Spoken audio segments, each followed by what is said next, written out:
ask, can there be a peace with Russia if this issue of the children that have been stolen are not returned? To your mind, is it possible for a peace agreement without a reconciliation of the children? No, because it's a crime, and it's only one way if they will return these kids.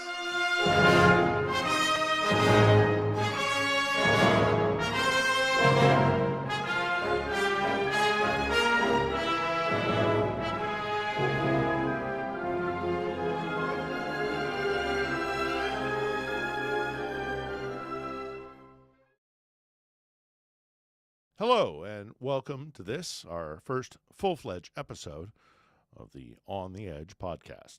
And our debut guest, and it's only right that it be so, is Mykola Kuleba, the former presidential commissioner for children's rights. He now heads up the Save Ukraine organization, whose sole purpose is to locate, rescue, and care for those Ukrainian children caught up in Russia's cruel occupation. Okay. So, Mykola, thank you so much for being our first guest on the Edge. Thank you for the invitation. And I wanted to have you as our first guest for a very particular reason. Because to my mind, what Russia is doing with the children of Ukraine is the worst crime that is being committed here. Not to diminish other crimes, but what is the scale of the crimes that Russia is committing against Ukraine's children? We have to go deeper to our history because it's different data. As you know, Russia were kidnapping our children during the last 100 years. And when they grabbed our land 100 years ago, and they forcibly deported millions of Ukrainians. It is a policy of that regime, first Lenin regime, Stalin regime, and other Soviet regimes, just to assimilate Ukrainian population, to erase our identity, to destroy nationality, and to kill our people. And it is special, children very special for them, because they understand, and in early age, if they will start to poisoning the minds, the brains of Russian propaganda, they can have success. That just children can grow up just when they will be glorifying Putin, Russia, they will be very good for Russia. Yeah, for next war, for conflicts. And they have their own population problem. Yeah. Their population is diminishing. Yeah, they have demographic issues. But what I find so cynical about the Russians is that they're not ashamed of it. They're proud of it. They're very proud of it. Yes. They will openly say that we are saving these children from the decadent West, that the idea of Ukraine and Ukrainian nationality is wrong. And so it's not even that they're ashamed of it. They're proud of it. They brag about, they even, they say 700,000 children. That's their number. It's probably a lie, by the way. I suspect. I don't think 700, but I'll explain you. Yes, please. Yeah, and you're totally right. And after the full-scale invasion started, Putin many times stated that Ukrainian no exist. Ukraine is a nation. It's Russian historical territories, and his advisor told many times that Ukrainian land belongs Russian children. That's why they try to convert Ukrainian children to Russian children, to totally erase the identity. And you ask me about numbers. We have to talk about the last 10 years when first invasion started, 2014, and now I think we have not not less than 1.5 million Ukrainian children who live in Russia and occupied territories. How many of them unaccompanied or orphans? We don't know. We have no data. Yeah. But it was 500,000 children in Crimea. It was 1 million Ukrainian children who lived in Donbass. And that territories in Donbass, they occupied 2014, it leaves 70% of that million. It means that, and then new territories after full-scale invasion, and it's altogether almost 1.5 million Ukrainian children who live under the Russians. Ah, yes. So it's a matter of the children that are currently under Russian occupation And in Russia. and in Russia. Together, Russia and occupied territories, because for these children, it doesn't matter orphans or children with families, occupied territory or Russia, it's the same strategy of erasing Ukrainian identity. This same strategy. Yes. Everywhere they must receive Russian citizenship, children and parents.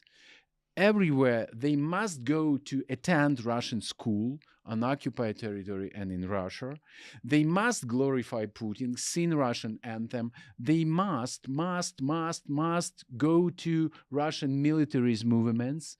It is 16, can you imagine, 16 different Russian movements for children. Military 16. These are like pionierka, kind of yes, this kind of yes. ideology. And it's obligation. It's like youth militarism. Yes, every child must go, must be a part of these movements, because I remember Soviet times. I was pioneer. Nobody asked me if I want. It was my obligation to swear Lenin, to love him. I did not know who is he. I've seen his like a picture and oh, it's good guy. You should swear that you will be good boy. You will be pioneer. It was ideology. Mm-hmm. It's nothing new. It's the same ideology now in Russia. It's a cult. It's a cult. Yeah. And you know what happened on occupied territories? How Russia tried to like grow new identity. What identity Russians have? Soviet. Yeah. They bring back Lenin's monument. They bring back Soviet flags, and they tell children, very soon, Soviet Union will come back. And teach them to want that. It's only one identity, Soviet identity. They have no identity, any other.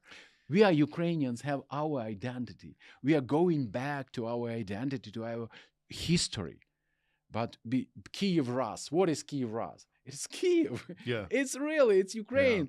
Yeah. But why? That's why Putin's so hard fighting to grab us. I think that there is something in the Russian mentality where they genuinely don't believe that Ukraine is anything other than a small Russia. You know, they literally can't conceive of there being a difference between Ukraine and Russia. It's a mental state. Yes, it's a mental state. It's Russian narratives. We are one nation. We are one and we country. get to decide what that is. Yeah, we in Moscow. Yeah, we in Moscow. Yeah. We decide what it is to be Slavic. Yeah. We decide what it is to be Orthodox. You know, and we will force you to be the kind of Slavic Russian that we want you to be. We don't care what you think. And you know what happened? Why children? Because every day it's about human being. If you speak every day, I love Russia. That's why children who've been returned, that kidnapped kids who returned by Save Ukraine, we are documenting these war crimes, and we ask them questions. Guys, what happened with you in school? They telling us. We've been singing anthem at schools or camps, and very often we can hear that our teacher asks us, what country you live, or where do you live? Russia. And they have to swear that they are ready to die for Russia or die for Putin. Yeah, we have kids who told me about it. Our teacher It's asked insane. us, if you are ready, die for Russia. And children should answer, yes, we are ready. For Putin, we should be proud, die for Putin. What is this? It's their mentality. It is a very different kind of relationship to the state, what an individual's place is in society, and they want to teach Ukrainian children to erase the idea of European liberal democracy and being a citizen is as important as the state, that there's a relationship between. Russia wants none of that. Mhm. They want you to be a good little machine in their state apparatus, where Ukrainians don't think that. The first time I came to Ukraine 25 years ago, I got off the train from Moscow and instantly I knew I was in a different place, because the mentality, even in your basic. So we hear these stories from the occupied territories, that one of the first things that they do is when they come into a city or a town, they go for, where's the mayor, where's this person, where's that person, but very short on that list, where are the children? They'll go to schools, they'll find out where maybe kids are being kept safe, and it's a priority for them to go and take these children, and it's a war crime by definition. I looked up the definition of ethnic cleansing under the UN Charter, and the forcible removal of children is part of ethnic cleansing. By definition, they are. It's not conducting ethnic cleansing. It's a genocide. It's a pure genocide, because they annihilate Ukrainian identity. It's their intent, and they are doing it every day on occupied territories and in Russia, because children have no opportunity to choose. They learn Russian or Ukrainian, choose live in Russia or in Ukraine, choose to go to school or not go to school. They have obligation. They must go to this way to learn Russian, to be Russian citizenship, and then to be Russian soldiers, because now thousands of these young adults who've been school children in Donbass 10 years ago, they are now soldiers, Russian soldiers, and they are fighting with the West, not with Ukraine.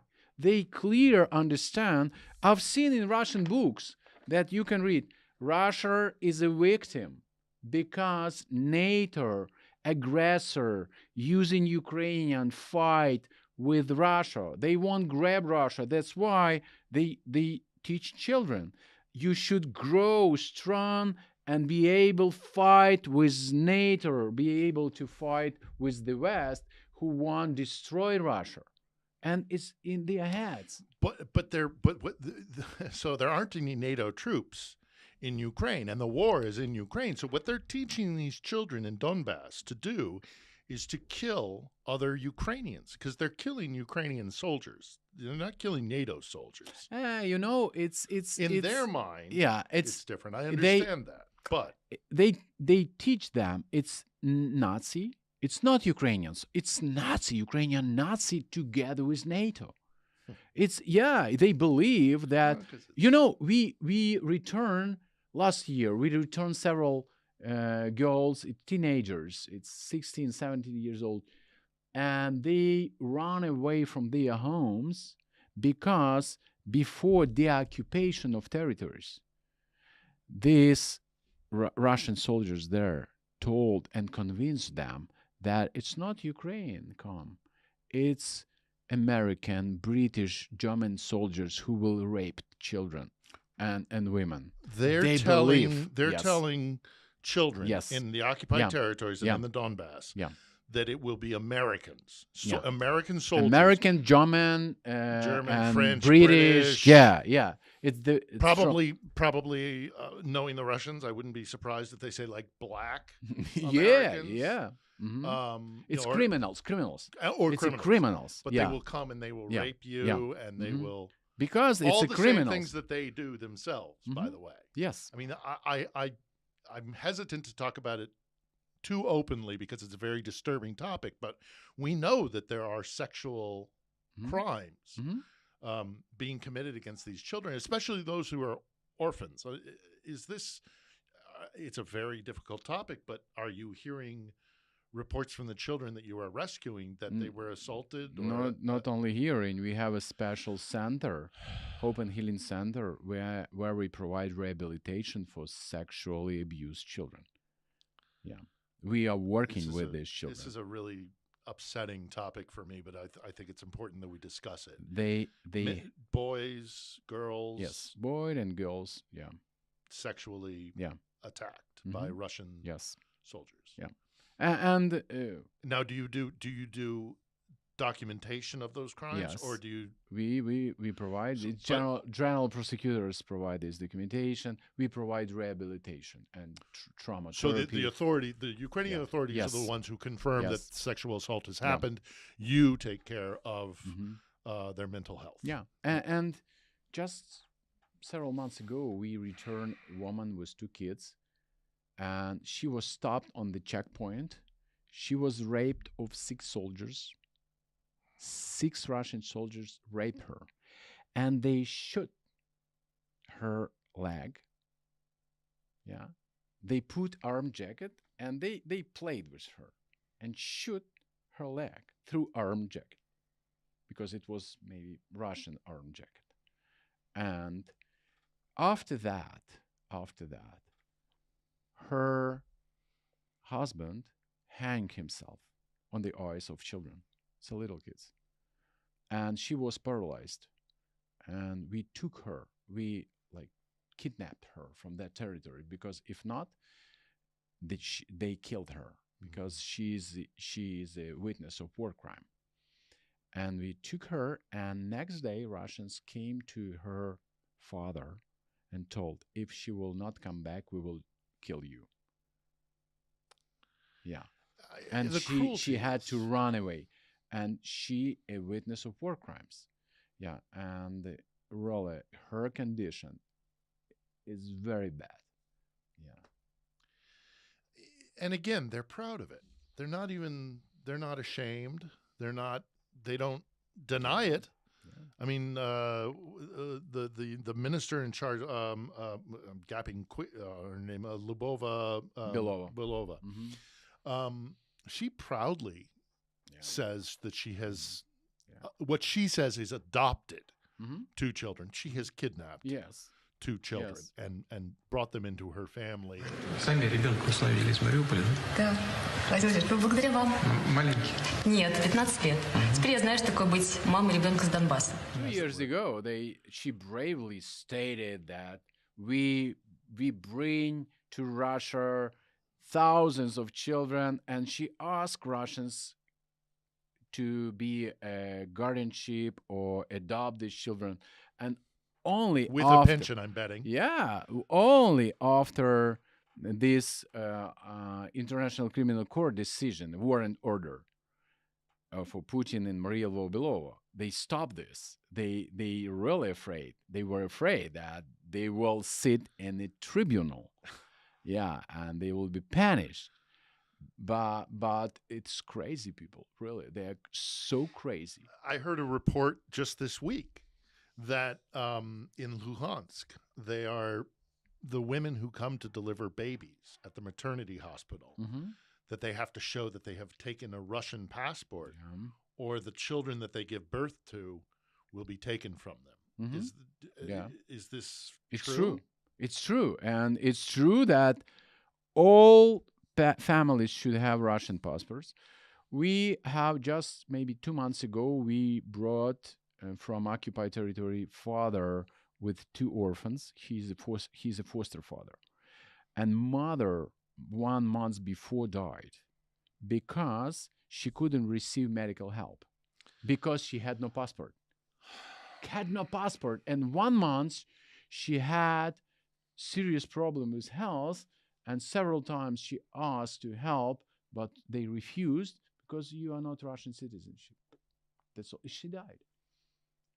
And they are going to every house with a weapon, these Russian soldiers, to check if children are there, if children attend schools. If not, it's they telling that we will terminate your parents' rights and take your children off, and you will never see your kids.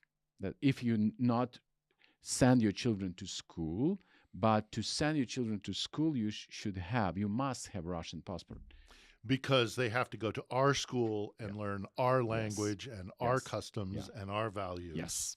Yes, because it's very important for them to know that no any opposition on occupied territory, no any.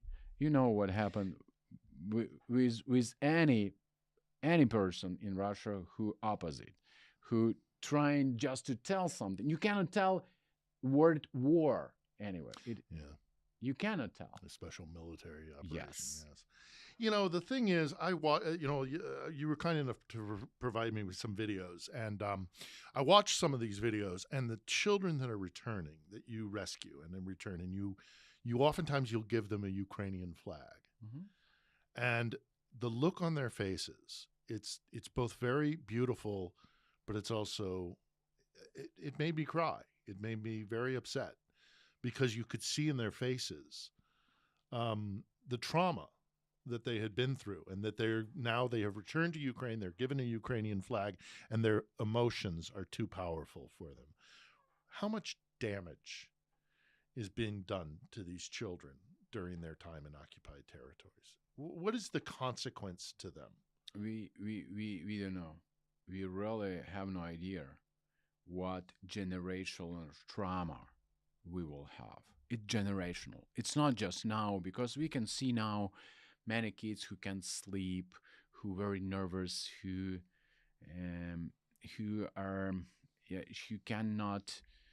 cannot communicate. It's a different consequences, but we really don't understand what happened with them in future, about their future life, because after, it's like example, World War II, what happened? Millions traumatized. For example, my father, he grew up when he was born before the war started, grew up, and his grandfather was killed on his eyes, before his eyes, of German soldiers. And he went through starvation, and till before he passed away, all his life, he was asking me only if I dressed well, if I eat well. That's all. No any emotions. It's trauma. He cannot feel. He cannot like to give you like this emotion. You cannot live normally because this trauma. And looking at these kids who've been returned by us, and talking with them, I understand that maybe many of them will never overcome these traumas. We don't know. We're working hard, and we have psychologists and psychiatrists, art therapists, case managers, just to help them to overcome. But I don't know. Many kids have the same traumas, and it's a years. That's why now we cannot tell you what happened in 10 years or 20 years.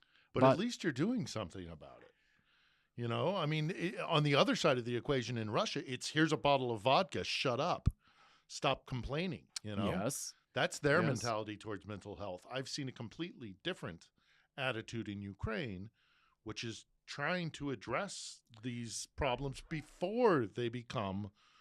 They're 10 years old now. In 10 years' time, they'll be in their 20s. And there is a possibility that the pain and the anger will manifest in unproductive behavior. But at least Ukraine is doing something about it. I've lived in Russia. I know. I've been to Russian orphanages. I've been to Russian prisons, mental facilities. When you are a custodian of the state in Russia, you are less than nothing. You are a burden on the state, and so you are not. Because they you're don't garbage. They don't need like intelligence population. They need like meat. But here I do see a real effort to try and address. You're right. I think these children will never be the same again. That it will be part of their life for the rest of their lives. How does it manifest itself? What do you see children when you bring them from the occupied territories, when you bring them from away from the trauma and away from the suffering? Mm-hmm. How does their pain and their trauma manifest? I guess it's probably different for different ages. Yeah, but can you what kind of things are you seeing? Mental health issues. They have different traumas, and first of all, that kids who have families, it's very hard for them to forgive their parents because they think that it's parents' fault. It's like if the parents agree to send them to camps and they couldn't come back, and I'll tell you a story. 12 years old boy, he was in Russia maybe 8 months in different camps, and I asked him, did you believe that you will come back? He told, yeah, I believe. I planned my escape. I don't, what do you mean?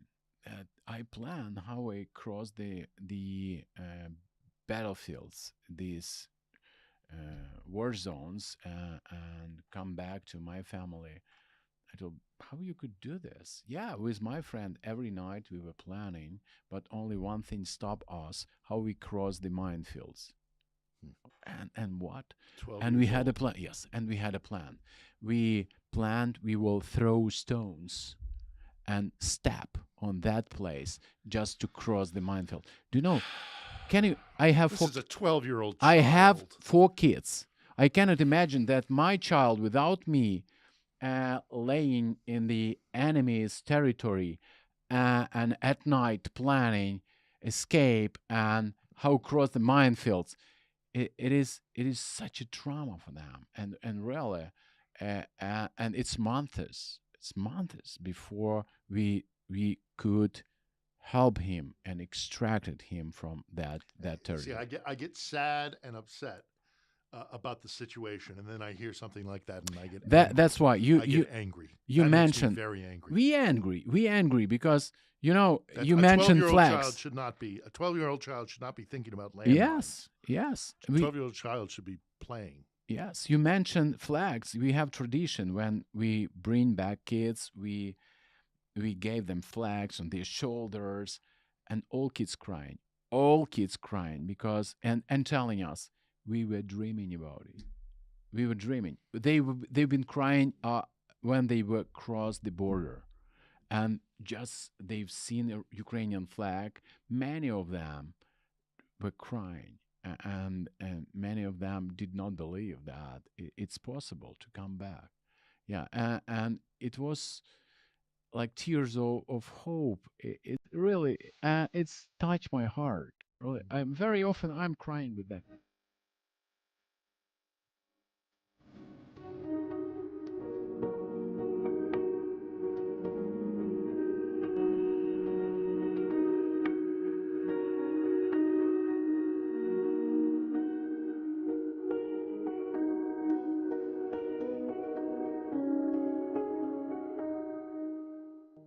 Because it's hard when child crying, and when with the Ukrainian flag that I believe or I did not believe, but it happened. Yeah, it's so touch stories for me as a father. It's hard to understand what child felt there. Many children don't want to tell this, yeah, to any adults, even to their parents, because it's a trauma. But one 13 years old boy who been placed Russian family. He been in Russian family, and we returned him, and because he had older sister, and we brought her to brother, and it was very special story. And he didn't want to tell anything about it. He hate to tell, but because first of all, when I asked how they kidnapped you, they told, why you tell kidnapped? They saved me. Why? They took me from occupied territory where Ukrainian Nazi tried to kill us. I don't. Have you seen Ukrainian Nazi? He told, no. But who told you about it? Russian. This family I lived, Russian family. I told, and you believe this? Yeah. But okay, before Russians came, have you seen any Ukrainian Nazi in Ukraine? No. But well, and what does a 13-year-old but why you? know what a Nazi is? But anyhow? they saved you from Ukrainian Nazi, and you believe this? Yeah. But why? And you can see how the 13 years old boy, how this brain work hard to understand what is true, because he was confused, because he believed in this true, Russian true, that Ukrainian Nazi tried to kill him, tried to kidnap him, and they saved his life. And he'd been in this Russian family. And I remember after 6 months in our rehabilitation center, he came to me and told, I want to talk with you. I won't tell you everything. I told, what do you mean? I won't tell you what happened with me. And he was sitting maybe 2 hours. He didn't stop. And I stopped him. Please stop. Stop. Because he was telling me a lot of different stories, everything, what happened with him. But 6 months of rehabilitation. And he was really afraid, first, to tell anything. Second, he believed that in Russian manipulation. Yeah. Well, and then the other thing is, it's funny to hear them talk, because they say that they're rescuing children from the war and from the violence of the war. That's what the Russians say. But the Russians are causing the violence. And the Russians, they make orphans, and then they take the orphans and say, we're going to help you. You're a poor orphan. Well, who made you an orphan? The Russians made you an orphan. So this kind of mentality is very upsetting. And I can imagine that this child that you're talking about, this 13-year-old, it's when you start to pull at the emotional string, sometimes it comes flooding out, which is why I think a lot of people who face trauma don't want to start to talk about it, because once you start, you can't stop. Have you seen that, or do they keep it very bottled up? Yeah, especially who've been sexually assaulted. Oh, the sexual. Yeah, it's a shame. It's a shame for them to just to tell embarrassing about it. Shame. It's a long time of rehabilitation before they will open, before they will tell something about it. Yeah. How does the process happen where you find children that you can bring back to Ukraine? And what is the procedure for working? I've seen the buses go into occupied territories in the videos you provided, and also it's just well known, your activities. How do you find children that can be rescued? What is the process? No, we cannot go by buses. Our buses go to the border. And then you get out of the bus, cross the border. It's impossible. In the beginning of our rescue missions, we really rented buses in Russia and Belarus and transported these families, mothers with these kids back to Ukraine. It was maybe first 6 months. We could bring back 10, 20 kids, but it was very short time. And then Russian block everything. Now we are taking them back one by one. It's impossible to take 5 or 10 children together one by one, and we're talking about thousands of children. And if you, as Ukrainian mother, because now it's only one way through Moscow, you can reach Russia, and they block everything. They have a special regulation there.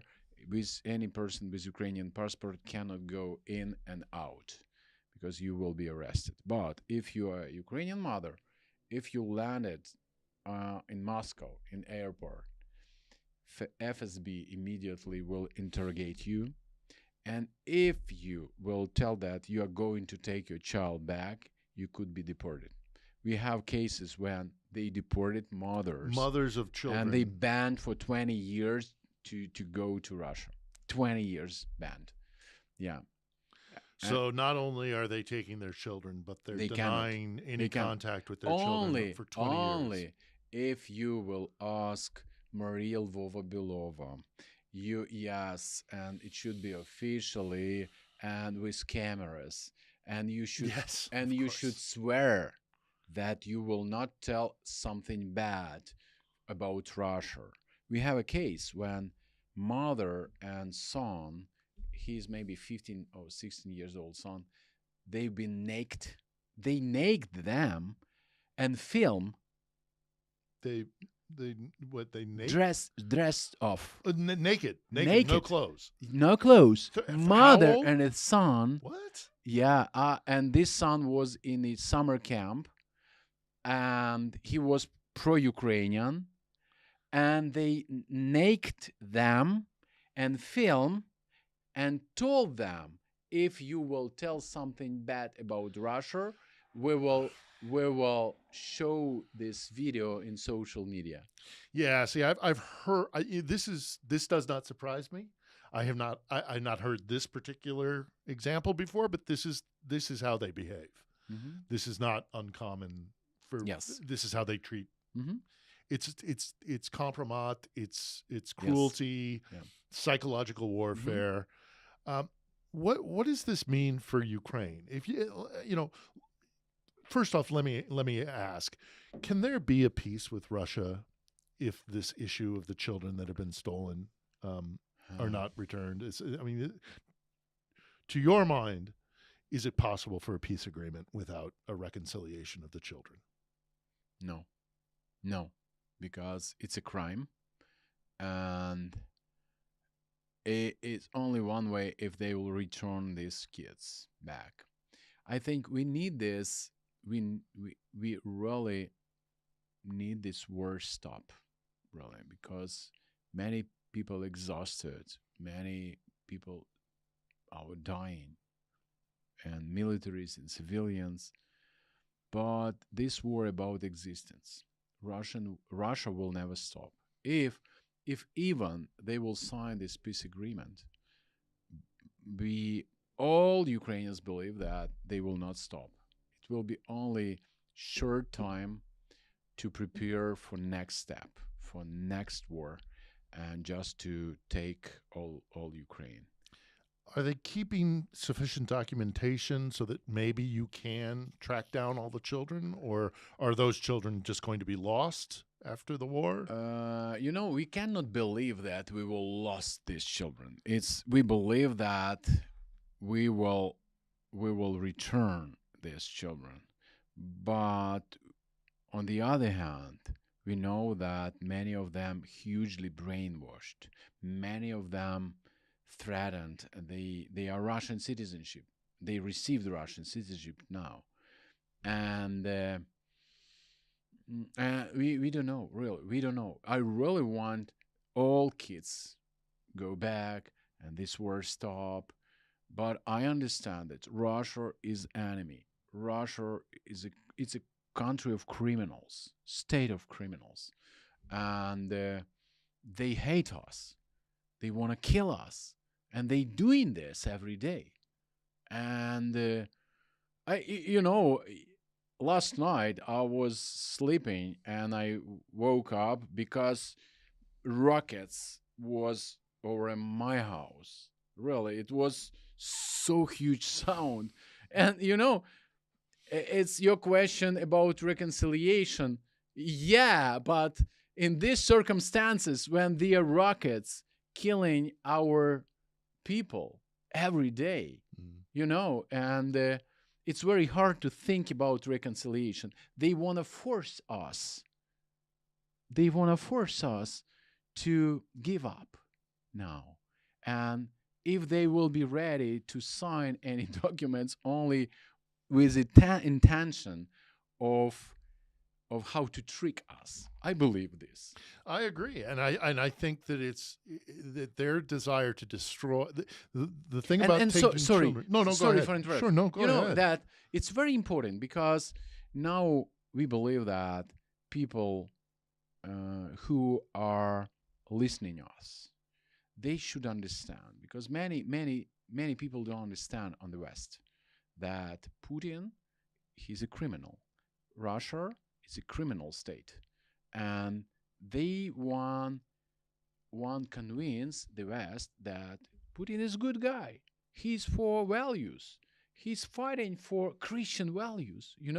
He's very good guy. He trying to kill bad guys. He won't convince Western audience about it, and some people believe that because it's a guy with a tie and suit who's telling like good things. Why He pretends to be just another world leader. Yes. Like, yeah, and please, he's eating children on a breakfast. Really, this guy who is ready eat kids, kill child, kidnap child. It doesn't matter for him, but it's like two person who live. One who is public person who telling right things, and another who is planning genocide and who is doing this.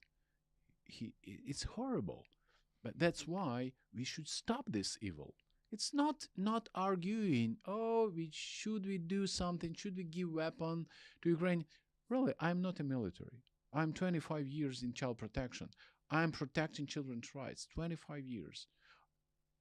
Orphans, street children, vulnerable families, just to help next generation survive and to be resilient, be strong, because Russia is killing us. We have to stop this evil. We have to stop this evil. You know that if your house will come enemy, and I'm very often when journalists asking me like about reconciliation, about something else, I'm telling you, case, my home. It's like imagine somebody from my village come and raped and killed my wife, kidnapped my children, and then I survived. I was wounded, survived, and they tell me, "Can you forgive this? Let's stop. Forgive him. Let's sign this reconciliation." But my children there, he kidnapped. But he told us that for these kids better live in his house. He burned my house, he raped my wife and killed. He kidnapped my children. And guys, I need somebody who will help me take my kids back. But help me. He's a criminal. And you believe he's a good guy. No, maybe he could do worse for you. Leave your kids there. And he's threatening to, by the way, he's threatening to burn down my house too. Yes. I don't want my house to be burnt down. Yes. So I'm going to make you forgive him for burning down your house. Yes.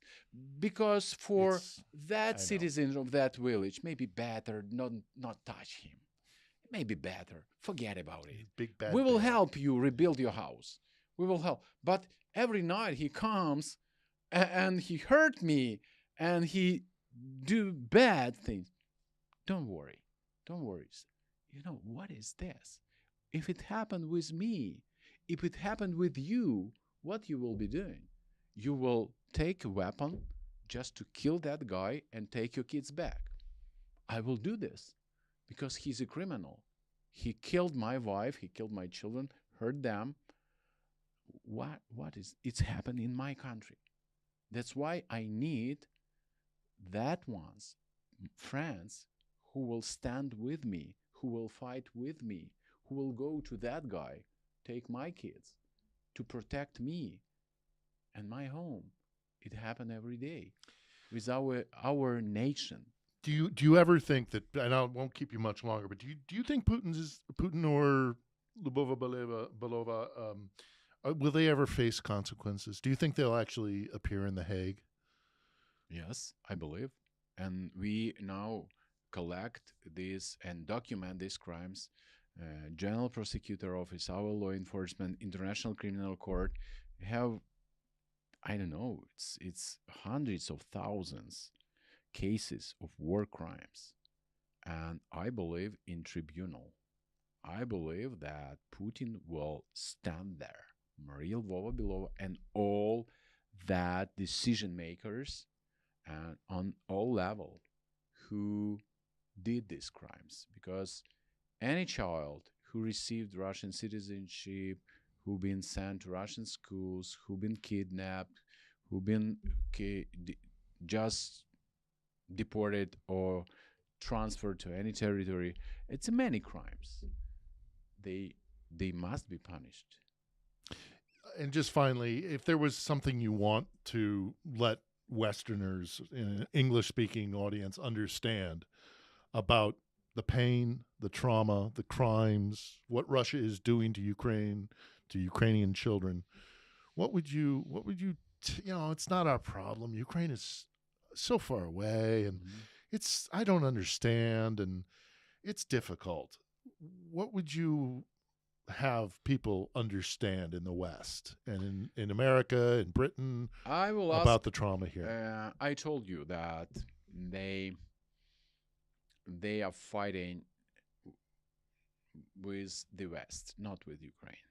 Now they are fighting, and they are preparing millions of children for next bigger war with the West. And my questions to Western audience, it doesn't matter, United States, Great Britain, or Germany, France, who is next? I've been in the Netherlands, and Save Ukraine received prestigious award for Freedom Award from Roosevelt Foundation. Congratulations. And thank you. And I had a meeting there when I asked audience, who's the next? And somebody told, oh, maybe Finland. Somebody told, maybe Poland. Oh, maybe Moldova. Nobody knows. But Putin has clear intention who will be the next. We have to sit and wait. Maybe not me, maybe not my country, not my house. Maybe your house, maybe your children will be the next. He will never stop. We have to stop evil. We have to be together. We have to stand together, fight together against evil. Because this is Western values. It is our values. Fight with evil. That's why we have to follow our values. And it's not just Ukraine. It's about values. If you stay with your values or not, it is a question. Can you turn a blind eye to them? Yeah. Stealing, kidnapping, abducting children. Yeah. That's the question. If you can be safe and feel good when somebody stealing, killing, raping very close to your border, to your house. Yeah. Well, Mykola Kuleba, thank you for being our first guest on the Edge.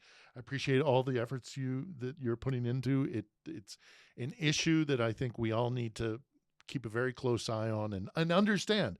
These are war crimes. This is ethnic cleansing. This is genocide. Yes. Nothing short. And thank you so much for invitation. And not forgot, you can come to our website, Save Ukraine. And we'll put the links. .org. Absolutely. And support us. Well, thank you very much. Thank you. I appreciate it. Slava Ukraini. Героям слава. Thank you.